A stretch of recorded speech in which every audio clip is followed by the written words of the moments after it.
No.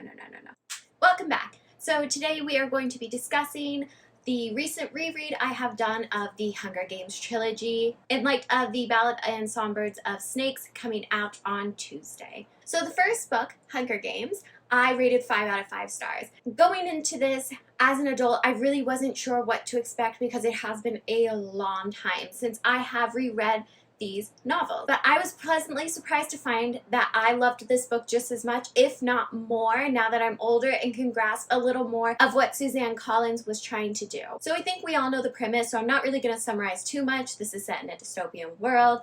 Katniss is thrown into what is yearly in Panem known as the Hunger Games, where she has to battle 23 other children between the ages of 12 to 17, I believe, and her younger sister Prim is called on, so she volunteers in her stead, and thus Katniss is put in the Hunger Games. So a couple of the themes that frustrated me as a teenager, I actually found that I really enjoyed with this novel. Whereas before, I couldn't really understand why she was so mean to everybody that she was around, and why she was very limited in her emotional scope versus Peeta, who is a generally more sympathetic character, I believe, because he's more empathetic to others that are not himself or those put in his position. Now that I'm reading it as an adult, I actually find Katniss so fascinating. I'm understanding her limited emotional scope is due to PTSD and trauma of losing her dad and being thrust into the position of caretaker of her family while her mother is in mourning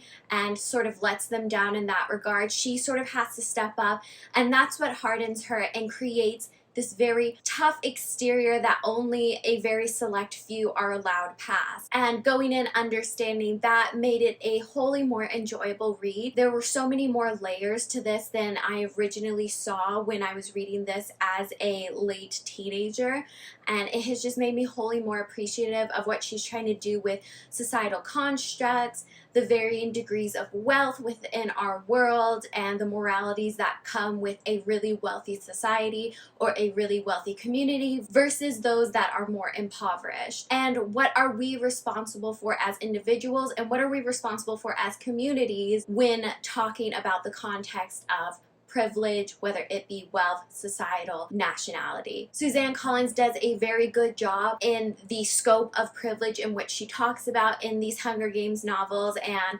really the way that she doesn't water down, but the way that she makes it more digestible for a younger audience is what really thrilled me about this book. The complexities reading it when you're older, how digestible it is, sort of allows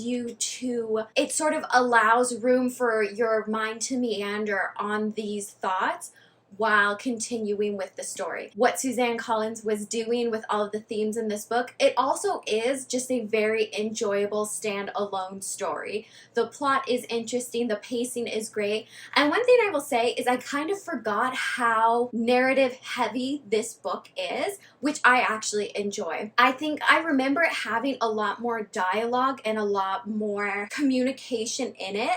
I didn't think we were stuck in Katniss's head so tightly, and I think that's because I've seen the movie a lot more recently. So going back and reading this, it really did bring into perspective how limited we are as readers to the narration. It is very skewed and biased towards Katniss's perspective, and where she is a very headstrong character, I think it was to the benefit of the story because it really only adds to this sort of animal trapped in a cage scenario that she finds herself in. And us as readers, it kind of puts us in a similar box in which we have to rely on this young girl who's doing the best she can to take us through this very complicated story. Needless to say, 5 out of 5 stars.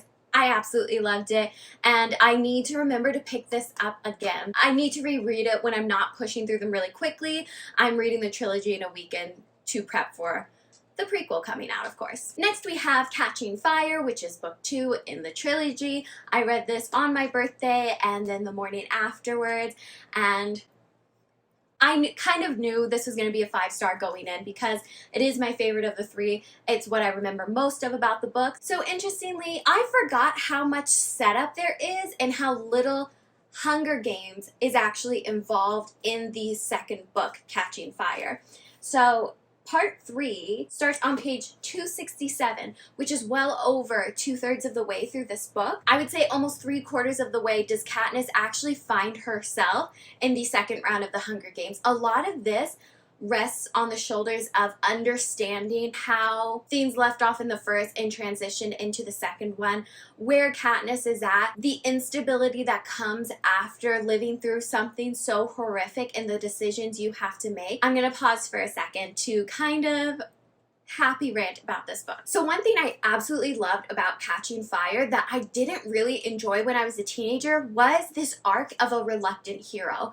When I was younger, I think naturally you're more fanciful, so you don't really understand what a hero's arc is and what goes into sacrifices, because in a lot of stories, especially YA, it's glossed over the real trauma that ensues from making hard choices. So I really liked that Suzanne Collins, though it's a relatively short trilogy, she took the time to really inspect and dissect why Katniss is a reluctant hero. And while I was a teenager not understanding why Katniss wouldn't make these sacrifices for the greater good, now that I'm older, I can really appreciate what that means and the thought process behind the greater good, putting faces to what our world would be, being her mother, Prim, Gale, Peeta, Haymitch. That is Katniss's world, and essentially what Suzanne Collins is asking of Katniss is to sacrifice her world and those very real faces and people and everybody she loves for the greater good, which is a faceless army or a faceless citizenship of Panem. And though from a objective perspective, we can absolutely all agree that the sacrifice of these very few people in Katniss's life is worth the freedom of all the districts. However, when it's put under such a microscopic lens and we understand the workings and how much Katniss has been hardened and all she has sacrificed within herself to take care of the people she loves, to then be asked to sacrifice those she loves and everything she has sacrificed thus far to head this revolution that she never wanted to be a part of. If we reflect back on the first book and trying to get her and Peeta out of their life, really what was going through her mind is to get back at the game makers. It was kind of the middle finger to the situation she was put into and sort of getting that last laugh. Fast forward to the second book, where this tiny little spark has sort of set ablaze this revolution that she's wholly unaware of for the first fourth of the book until she is visited by President Snow and she can kind of see the districts for herself. I think it's really interesting to see Katniss take up this mantle, and only, in almost in a selfish way, only when Gale is tied to this whipping post and beaten senseless does she decide that this is a cause worth fighting for because it hits closer to home. And while as a teenager reading that, I thought it was a little self-satisfying. I agree with my past self that it's self-satisfying. However, now I understand it more and I appreciate it more that it took something hitting so close to home, where she already lives in an impoverished district, where she already talks about children dying of starvation, people dying in the mines. It takes something that is so close, meaning her inner circle, for her to sort of get off her bum and do something about it. Reading this trilogy back, I think I'm so much more empathetic to Katniss, and I think while the story was something I could enjoy as a teenager, I think I'm getting more out of it this time. And just an aside, because I know a lot of people really enjoy the sort of love triangle aspect of the Hunger Games, I'm going to just say I fall in a camp where when I was reading it when I was younger, I sort of read Katniss as a very ace character, meaning asexual character. When she talks about kissing the two boys, when she talks about the relationships that bloom, the narration in her head, from my perspective when I was reading it, came from a very asexual place. She speaks about the relationships more as friendships in a very platonic but loving way. She clearly cares a lot for both of the characters, but just so I don't really have to touch on it later. When those relationships sort of progress, that's where I fall. As a teenager, I wasn't even all that interested in the love triangle because Katniss herself didn't really seem invested until the end when she chooses one. So lastly, we have the third book in the trilogy, which is the Mockingjay. This book I would rate 4 out of 5 stars, or maybe 3.5, but because Goodreads doesn't really do that, I would say 4, because it is a higher 3, but not quite a 4 for me. And there's a couple of reasons for that. So I think what Suzanne Collins did here was great. I know a lot of people talk about the third book as it is sluggish and they're not altogether happy with it because the first and second are so action-packed. I can see why people think that. I fall under a different perspective. I really enjoyed how much time Suzanne Collins took to reflect on PTSD and how much our main heroine was struggling emotionally and mentally with the trauma. I think oftentimes in fantasy and dystopian worlds, oftentimes PTSD is really glossed over and we don't understand how much a character's actions can be affected by what they go through. Seemingly a lot of our heroes in different stories will just get back up each time, dust themselves off, learn from a past mistake, and carry on. Whereas in this book, there is a lot of lingering on what Katniss herself thinks she should have done. What could she have done? What could she have done to make all of these things better? And I really appreciate that because I think it makes Katniss more human. Whereas in The Hunger Games and Catching Fire, Katniss is slowly breaking down this hard exterior that she has built up over her lifetime.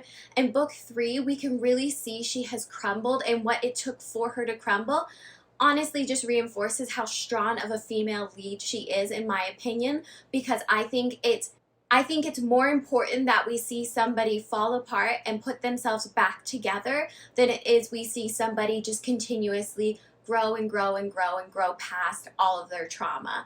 I think it makes her more human, and therefore it's a side of Katniss we really haven't seen before. We've never seen her buckle under the strain that she's been put into in her circumstances. Then we have the sort of interesting arc with Gale where he really falls into the silhouette of a soldier. He does a great job doing it, and I don't think it was a surprise for any of us. That's a very natural arc for his character, so I think it was wholly uninteresting for him, but then again, Gale's not the most interesting character that I think is in this. And then exploring Katniss's family, who Katniss's mother and Prim also seem to really thrive in the environment that they've been put into. It's the first time we really see either of these, what Katniss is described as quite weak characters, though she loves them.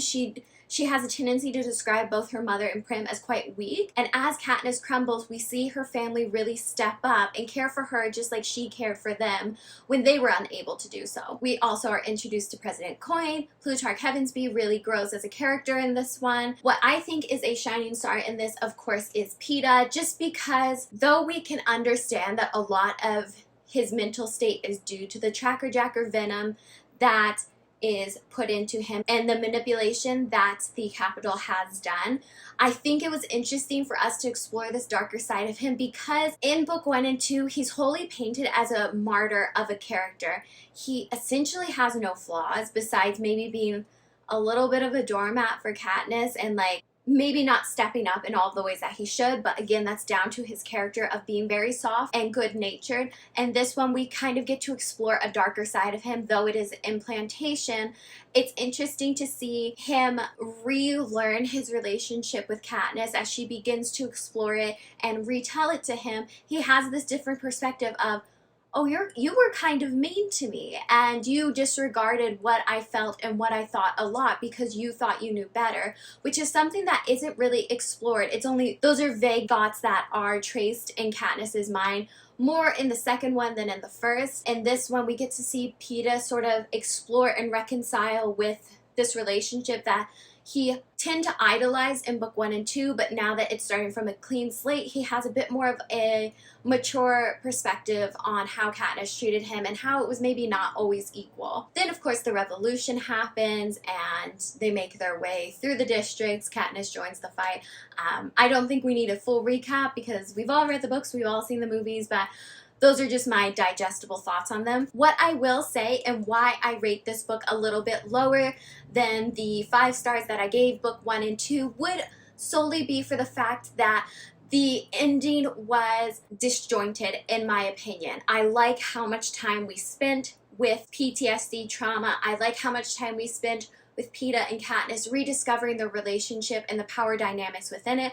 I liked everything Suzanne Collins took the time to explore. I think it was necessary to flesh out the story, but I think she could have extended this story a little bit and given us a satisfying ending. Spoilers, if you haven't read it, is coming up. I don't disagree. I know a lot of people hate that Finnick died. I hate that Finnick died, but I think it was a necessary evil. We need to be able to see the sacrifices of characters we love if we're going to have a realistic revolution of a story. I think it's necessary Prim died because it's only fitting that Katniss would lose the one thing she loves in a revolution she didn't really want to be a part of but decided to be the head of.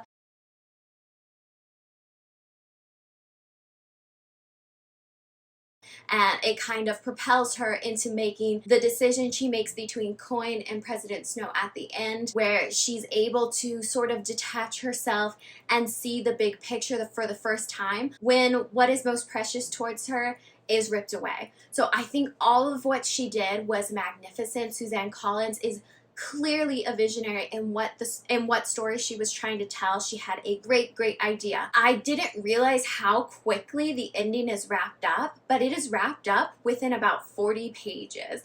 And in a 300 plus page book, almost 400 pages, I would expect to have a little more of a resolution. I think it's okay where she left the story of Gale is now not really a part of Katniss's life. The mother is detached, and all she's really left with is the family she made with Peeta, with Haymitch, this sort of motley crew of characters that have now become her family. But I don't like the way in which it was executed, which is very rushed. It seemed like there was a deadline or a page count number that had to be stuck to, so it was kind of crammed in all at the end, and I just don't think it did justice for the end of the story, and that is why I would rate it maybe a 3.5, 3.7 out of 5 star. For the MVP of the novel, I would like to shout out Joanna. While I think Peeta was a great foil character for Katniss, I think Joanna Creston did a great job of being a mimic mock Katniss throughout the story. It's almost as if she could have been the Mockingjay should opportunity have allowed. She is equally as strong, equally as feisty, and very interesting. She's really a no-holds-barred character that was really stand out. So out of the entire trilogy, though Katniss clearly would be my favorite, I would say Finnick and Joanna are a very close second in fascination, funny, fun to read about and see where they grow. So that is it for my trilogy review. I will be reading the prequel to the Hunger Games trilogy this week, and I will be doing a live show May 31st, and I would be happy to see you there. If you would like to subscribe, I make videos every Wednesday and Saturday, and I will see you Saturday with a new video.